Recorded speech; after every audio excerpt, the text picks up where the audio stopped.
And we're live.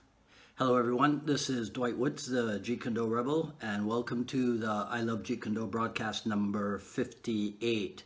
This is the one about Jeet Kune Doers. Just liberate yourselves already. So as you guys are logging in, please do the, hey Dominique, good to see you. As you guys are logging in, you know the deal. Say where you're logging in from, please, and hit the like button. Nick Cavallino, I'm gonna send you a message about next month. Hey, Mark Stewart. Say where you're logging in from, hit the like button, and continue to hit the like button if I say something that's spectacular. All right. Hi, Deanna. Good to see you. Mark Davis, hello.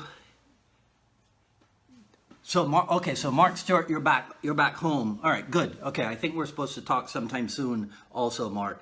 All right, so let's get to this origin story for the title of today's broadcast. If you've watched or listened to recent JKD dialogues especially with Chris Kent and even the last couple of I Love Jeet Kune Do broadcasts, this whole topic of liberation has come up, right? Give me a second. I forgot to turn on the other camera. All right. So the whole topic of liberating oneself has come up. And so I was just thinking a lot about the stuff, you know, that has gone on and is still going on in the Jeet Kune Do world, all the controversy and what have you. And so this little voice comes to me and it says, you know, just liberate yourself already, right? So I guess maybe I was feeling a little bit exasperated or maybe even bemused or something at just how long there's been all this stuff going on in JKD. You know, I mean, in 1971, Bruce Lee preached liberation from the classical way of doing things, right? With the September 1971 article in Black Belt magazine, right? So that was the initial exhortation to, look at things analytically and, the way we had been training heretofore. Well, not we, because, I was already training, but I'll get to it, right? So he asked us to look analytically at what we were doing and ask ourselves if we could possibly free ourselves from the way we had been doing things, right? And maybe that worked well in 1971 if you were in Los Angeles with Bruce Lee or Dan Inosanto. But if you were not, if you were far, far away and there's little or no Bruce Lee training material available to you, then what exactly are you supposed to do? How in heaven's name can you put that liberate yourself information into practice, right? For some people, and I know this by personal experience, for some people, the only thing they could do is to break away from like their Japanese karate training. And maybe if there was a kung fu school available, you know, you could jump over to the Chinese system, right, and feel like you were liberating yourself in some way, but that still would not have put you any closer to actual JKD training, right? So unless you headed out to LA or maybe even Oakland or Seattle or what have you, you're pretty much on your own. And even though The Big Boss was released October of 71, so a month later, right? What were you supposed to do? Just copy Bruce Lee's way of fighting in The Big Boss, right? So a few years later, I think about 79 or so, things changed a little bit when the whole seminar scene started to come around, and now people could travel to get first-hand experience in liberating themselves, right? First-hand instruction on how to liberate yourself, right? But I guess because human life is cyclical and, you know, things go in circles and what have you, ultimately, it seems as if we reached a point where the very thing that Bruce Lee preached against, or the very thing that Bruce Lee advocated, which was freedom from the established system, may have occurred in his very art due to the differences in opinions on exactly how the art should be promulgated and preserved and promoted and what have you. So maybe, right, you guys tell me what you think about this. Maybe that's a problem when you give people too much freedom, right? I don't have any biological kids of my own, but maybe it's a little bit like raising kids. You know, if you give them too much freedom, unless you have taught them really well what you expect from them, then they might go off and do things in a way that you did not expect, and maybe even in a way of which you do not approve. So here's my question. Might that be part of the problem in the JKD world? That people were not taught well enough, but were set free to teach this Jeet Kune Do thing, right? I was talking recently with my Jeet Kune Do nephew. I call him my son, right? Anthony Fontana from Unlimited Martial Arts in Brooklyn, right? So shout out to Anthony. And I was telling him that, I was telling him that unfortunately in JKD, there are some who seem to think that the idea of adding different arts or adding techniques from different arts, that is what makes a thing Jeet Kune Do, right? And a lot of times that's because they see it on the seminar circuit, right?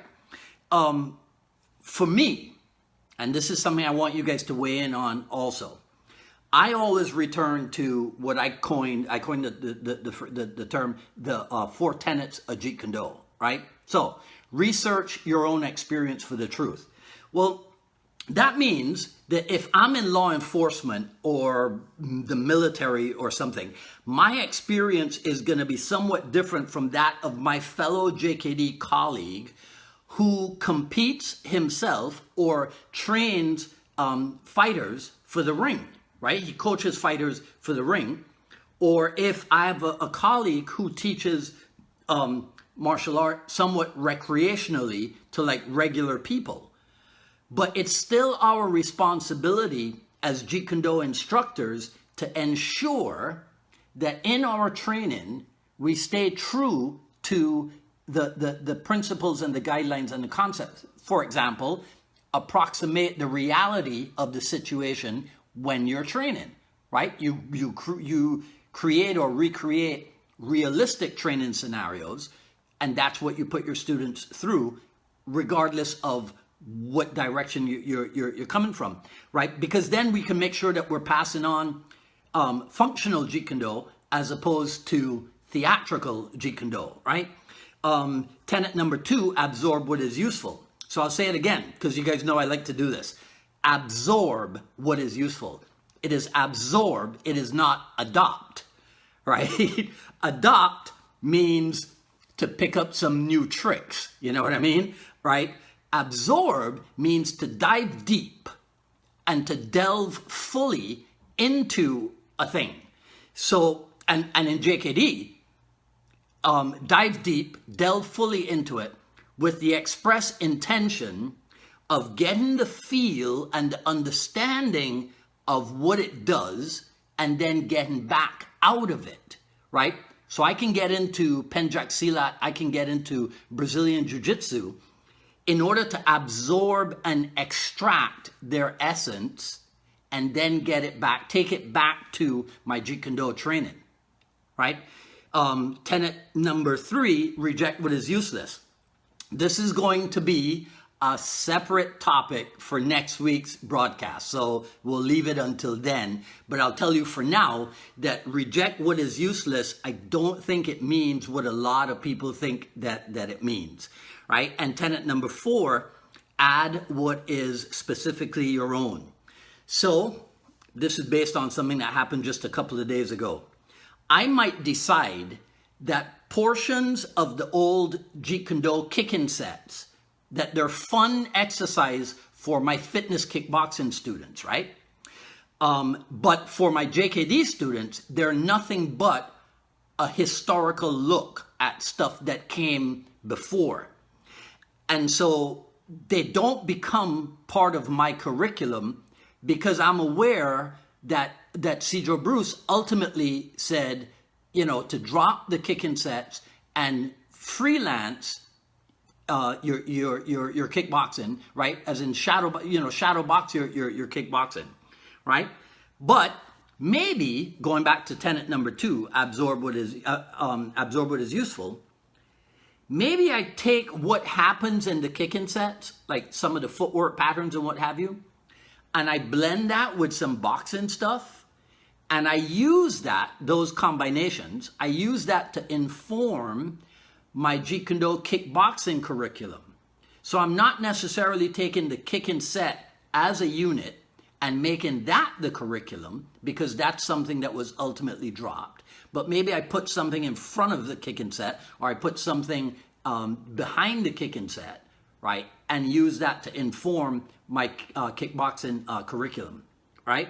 One of the things that Anthony and I discuss is the boredom factor, right? If you're running a school, if you're even, and actually, as we're talking about running a school, I'll tell you guys right now, I was going to tell you at the very end, but at 5:30 p.m. I'll be on we'll be back on Facebook with Sifu Nick Faruqi, and I'm pretty sure we're going to be talking about Jeet Kune Do instructorship and running a school and what have you. If you follow Sifu Nick on Facebook, take a look at some of his more recent posts, and we'll get a little bit deeper into that stuff at 5:30. So you guys come back and oh, did I wish everybody a friend of mine wished me happy Friday this morning? Almost freaked me out. But I wish everybody a happy New Year. I'm sorry, I'm not sentimental enough. All right, so happy New Year, everybody. Let me finish up. One of the things that Anthony and I were discussing was the boredom factor, right? And so that is a reality that as an instructor, you're going to have to deal with, right? Maybe you get bored teaching the same thing over and over again. Maybe your students get bored learning the same thing over and over again.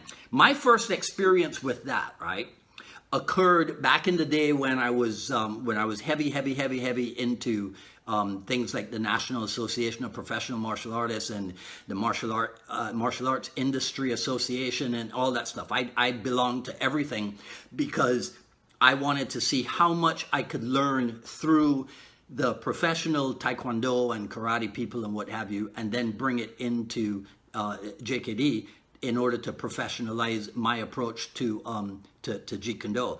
So I remember my first experience of this boredom factor when they were talking about creating ways to, and this is the phrase they use, disguise the repetition. So, as soon as I heard that, disguise the repetition, the Jeet Kune Do hackles, came up, because it's like, why the hell do we have to disguise the repetition? Aren't we going to teach people the truth that repetition is one of the mothers of skill? So there's no two ways about it. You got to repeat the bloody stuff if you're going to get any good at it. So why do I have to disguise the repetition? Anyhow, but that was me, right, kicking up a fuss as usual, sometimes for no good reason, right? But I immediately thought, there is absolutely no way that we would ever have that problem in Jeet Kune Do. We would ever be forced to disguise the repetition. We got just too much, infinite variety, right, in our JKD approach. So we have to worry with stupid stuff like disguising the repetition. There's so many ways to approach a thing, and you don't have to think of it that way. Infinite variety in JKD's no limitation approach, right? Or maybe I'm wrong. So, all right, that's it for today. Based on what I just said, would you guys let me know if you'd like me to talk about curriculum ideas in a future broadcast? Reject What Is Useless is pretty much the working title right now for next Wednesday's, not Friday, next Wednesday's broadcast. And but if you want me to talk about Jeet Kune Do curriculum and stuff, let me know and I'll put that together for you. Okay, that's it for today. So feel free, share, comment, like, all that good stuff. Ask more questions. I'll review everything after posting. Sign up for notifications on both Facebook and the YouTube for when we put the stuff up there. Go to jkdrebel.com. click on the Rebel Gear link and check out the merchandise that's over there. All the proceeds towards that go to, my being ultimately able to improve the quality of what it is that I offer you. Quick Skills Series Volume 1, still available at ilovejeetkundo.com. Episode number 42 of Jeet Kune Do Dialogues in a couple hours at 5:30 with Nick Faruqi. And I just noticed that he came on live. I would have such a good time talking with this guy. So next Friday, episode number 43 of the Jeet Kune Do Dialogues will be with Billy Jack Ruckus, right? I love that name. I'm gonna get into it with him just based on his name, right? That'll be, but I'll tell you guys about that next week. All right, so that's it. Happy New Year again. Happy Friday. All that good stuff. I'll see you guys back here next week. Wednesday at regular 3 p.m. time for another issue of the I Love Jeet Kune Do broadcast. This is Dwight Woods, the Jeet Kune Do Rebel, signing off. You guys take care. Have a good one.